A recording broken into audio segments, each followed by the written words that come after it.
In our very last vlog, we filmed 6 of my key learnings from 2020, and in this vlog, I'm going to share with you 6 more with the biggest learning I've had in 2020 right at the end. So make sure you watch all the way to the end.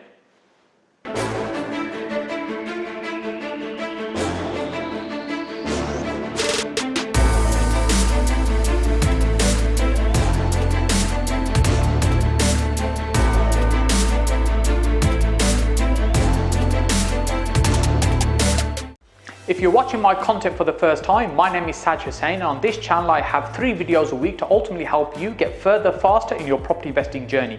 I've been investing for about 15 years and really what I want to do is share my knowledge and experience to help you in your property journey. So here we're in one of our projects. This one's a flip property. It's just going through the legals now to complete the sale. Should hopefully be done, fingers crossed, very soon. And whilst we're doing these learnings that I'm sharing with you, we're visiting various different projects as I'm visiting and checking on where we are with those. And these are hopefully videos you've already seen. If you haven't, make sure you nip across to the channel and see videos we've done of all the different projects we're running right now.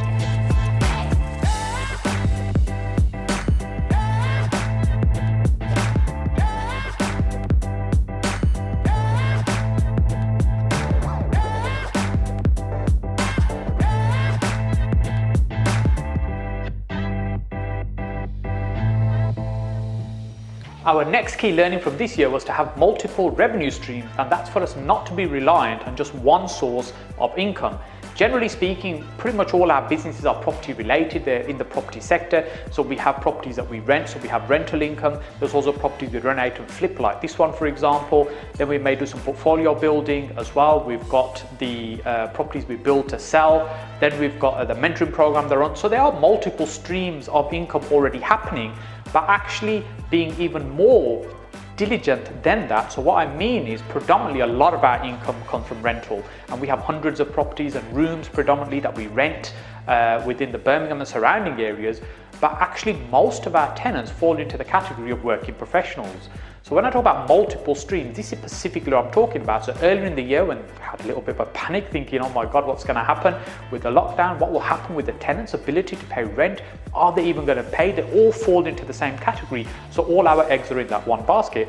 So what we wanted to do and what we've decided to now do is to actually split that up rather than being completely dependent on just one source. So now we've also started to do within our lettings, more traditional lettings of and management of houses and apartments as well, but also more specifically looking at a social housing sector, which is something we haven't explored before. We've deliberately kept away from. So now we're dipping our toe into that. We've done some of the videos on that as well. Make sure you watch those if you want to learn more about that. But the key thing is we're taking the dependency away of one key source of income and having multiple streams. So if there's ever an issue in the marketplace, we're no longer in a position where all the eggs are in one basket. We're just driving over to our new build site just to check on progress there. And the next biggest learning that I had this year was really about the team and the people around me. And there's a couple of points there. Firstly, it's always be hiring. What do I mean by that? How do you always hire when you're not actually looking for somebody who don't have a role? So let me give you an example. So there's somebody that was, for several months, they were chasing me about maybe giving them some help, getting them started. A young guy, very smart, young, switched on guy. I could see the drive that he had within him. But actually I don't have a role for him. So how do you hire somebody like that? Well, in business you'll have, and within your property business, you'll have a couple of roles.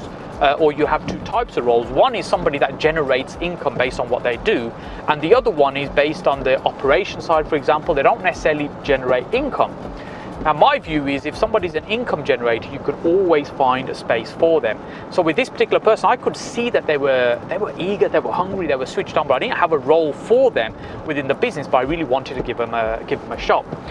So I recruited him in a role which is effectively like a sales type role, where he's now getting settled into that role. And ultimately what that means is when you're always hiring, you're always looking to hire, you're always looking out for talented people.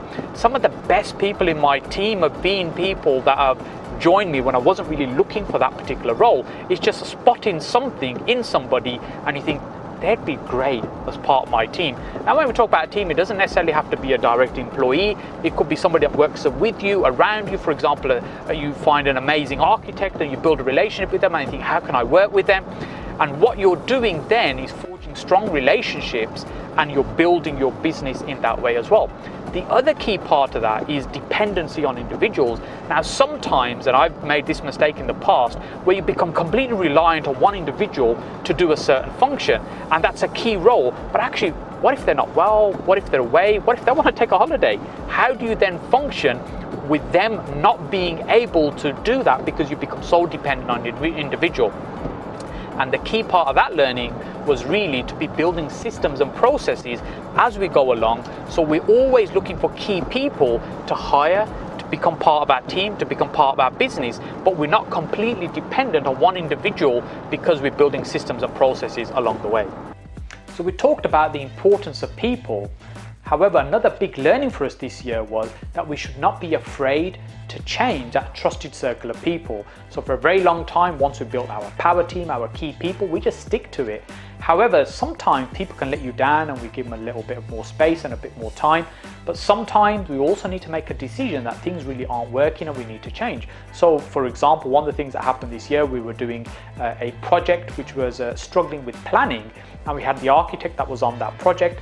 They had made the application, the application even got kicked back a couple of times, and we're getting really frustrated. The costs are building up, and rather than just keep letting them have a go, we made a decision. Look, maybe it's time to just change and put somebody else on this project, maybe a fresh pair of eyes, a different perspective, and we moved to a different architect to have a look at that project. Now eventually we got planning, which is great news, and we'll be on site there soon, and we'll do another video on that particular project very soon. But ordinarily we would not have made that change. We'd have just left it with them and let them work it out. But sometimes we have to recognize when things are not working. We also had another project where we're doing a renovation, and one of our builders that we worked with many times before was doing the renovation, but things started to slip, and we got to a point where you had to let them go. But actually, we probably let that go a little too far before we actually let them go. And what I mean by that is we'd say, look, they'll be all right, they'll get back on the case, they'll get on top of it. We had a little chat with them about, look, we're slipping behind a little bit, the quality is starting to drop, you need to get back on top of this and sort it out. And say, yes, no problem, we'll get it sorted. But it wasn't really happening, and we had to get to a point where we said, look, we feel like we're being taken advantage of right now, but good nature, so we need to draw a line there and decide when something's not working that we're open to be able to change our trusted circle of people. This isn't about damaging or breaking those relationships, but this is about having the right people around you so you can perform at your best, and also making sure that it's always the right people that are able to help you with that. Another key learning from 2020 was to listen to my gut more. So this particular property that we're in right now, we're doing a major renovation here. Earlier in the year when we were completing on the transaction, this is when everything started to change, the market started to change, and logic told us it was not the right time to continue with this transaction. With the lenders pulling their mortgage products, their finance products, the surveyors not being available, going out to market, and there'd been massive uncertainty that there could be a huge crash coming later in 2020. However, logic was telling us it's not the right thing, but in my gut I knew that this is going to be a good property. It's a perfect location for us, it's the right size, layout for exactly what we do, and this property will work. Even if there is a dip in the market, in a few years' time we'll recover from it and it's going to be a great transaction. And I'm so glad that I listened to my gut. Whereas often we can be talked out of deals because we're going purely by logic, and we really need to listen to those feelings that we have inside about how we feel about the transaction. Having a huge amount of experience of doing this for many, many years means you build up that experience. And so when you are listening to your gut, really to your intuition, you've got a reference point that you can go to, you can pull out and say, this is based on you feel from your knowledge and experience, it might be the right thing to do. However, if you're very early in your property journey, you don't necessarily have that experience, you don't have all that data, that reference point to be able to go to and maybe see and feel how's it going to be like to be if we continue on this particular transaction.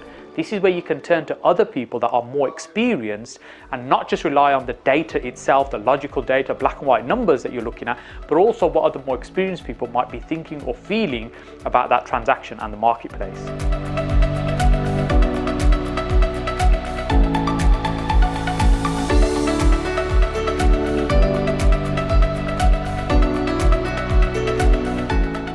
Another key learning from 2020 has really been to look after yourself. So what I mean by that? Well, often we're very busy, working very hard, building businesses, building empires, ready to take over the world. But who's looking after us? We have to take time out to look after ourselves. And that, if I'm being honest, is something I've just been absolutely terrible at doing. often I'm putting on too much weight and then working really hard to get it off, and then it yo-yos and goes back up and down again. But this year I made a concerted effort and said, look, I really have to take time out to look after ourselves.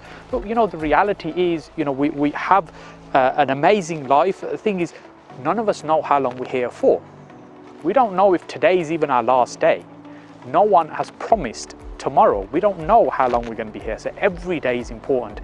And the thing is, if we have good health, if we look after ourselves, it just means that we can be more sharp or more productive on what we're doing. So it's a bonus. And of course, have the energy to be able to do more as well. If you go home, you're exhausted, you fall flat, you get up in the morning, you get a go again, really you're just going to burn out. And something I realized many years ago, that actually by taking breaks and taking holidays, what that means is you come back energized and refreshed and revigorated, whereas before I would just work hard, and say I've got no time for breaks. But just taking a few days out, taking a week out, and then coming back means actually you're so much more energized. So one of the things I've been doing more recently is trying to lose weight. Yes, thank you for the lovely comments. I've now dropped more than a stone in weight, and I'm still not quite hit my target yet, but I'm getting there. So it was really the realization, look, we have to look after ourselves. We have to look after ourselves. You know, we can always make more money. We can't make more time. We're blessed with one body. We need to look after it and make sure it sees us all the way to the end in this journey of life as well. Before I reveal my biggest learning from 2020, if you've been enjoying this content, make sure you hit that like button. That also helps share the content and more people to see as well. And also subscribe to the channel, enable the notification bell so you're notified when videos like this are being released, and so you're the first to watch them. Let me know also what your biggest learning is from 2020 in the comment section below. We're currently at our new build project. It's the first site we've done. This house is pretty much complete now. We're waiting for the carpets to go down and also for the cleaners to come in. We'll come back here again in the new year, make sure we do another video, the final video of the site fully completed with all the houses complete once we're able to do that. Let's get that drum roll going. The biggest learning for me in 2020, just before I reveal it, actually it's something that's been more of a reminder for me as well, because it's something I share often, I talk to other people about, and it's something I learned very early in my property journey, and that is the only certainty in property is constant change. So what I mean by that, that sounds a bit crazy. What does it mean? Well, we can't plan so far ahead in this property business. What we need to be doing is having a business. We build businesses within property that are nimble so they can adapt. If we build these massive ships where we're geared up to go in one direction, when we need to adapt and we need to make changes, because there's always things going on within the property market, whether they're external things like the economy or the internal things maybe we can manage like tenants, all these things affect our business in terms of how we function. But if we have a more of a nimble operation where we can adjust quickly and easily if we need to, we'll always be in a strong position. This is something I learned very early on when I started my property journey nearly 15 years ago. Everything was constantly changing. We were doing no money down deals at the time. They were legally structured, and now that completely changed. And for a while, people were scratching their heads, sitting on their hands, saying, what do we do now? And I remember a friend of mine talking about he's a one-trick pony. He built this huge portfolio using one strategy, and what do you do now? Now, I'm not talking about you drop strategies, do 90-degree turns and switch to something else. This is about being able to adapt. So earlier, one of the learnings I was talking about is about building other income streams. So for instance, in our lettings, we've been focused primarily on professional lets. But now what we've also done, we also do short stays, such as the service accommodation.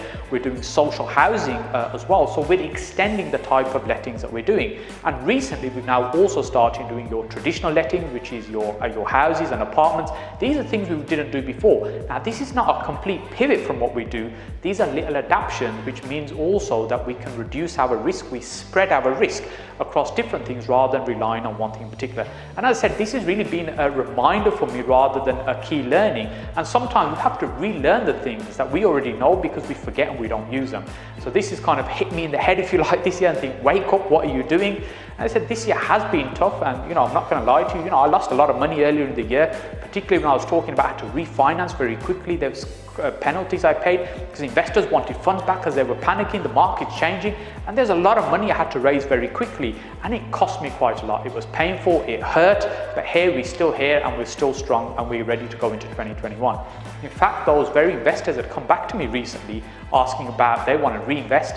And actually I said to them, no, this is not something we're going to do going forward, because they put me in quite a difficult position at that time. And I think relationships should be something that's long-term. It's a bit of give and take and about working together. So look, I hope you've enjoyed these learnings. These have been my 20 biggest learnings my 12 biggest learnings even in 2020. What I'd like to do is see what your biggest learning is. Make sure you put that in the comment section below. Also, let me know what you'd like to see more of in 2021, and I look forward to seeing you again on the next video.